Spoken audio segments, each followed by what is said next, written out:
In this video, I will teach you how to download Fortnite for a PC or laptop. So first go to Google and now search for download Fortnite. As you can see the first link, which is Fortnite, download and play for free, Epic Games Store.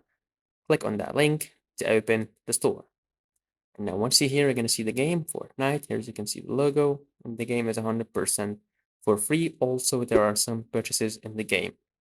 Now here, just click on Get.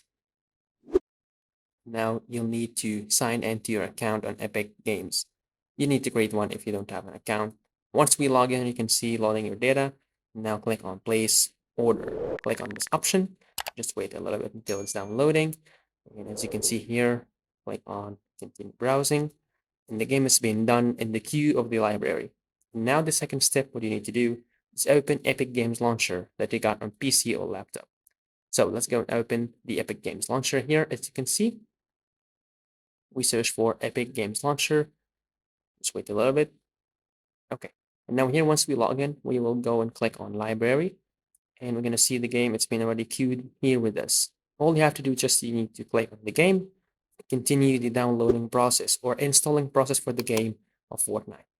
Okay, so let me know down in the comments below if this video was helpful. Don't forget to like and subscribe to the channel, and thanks for watching.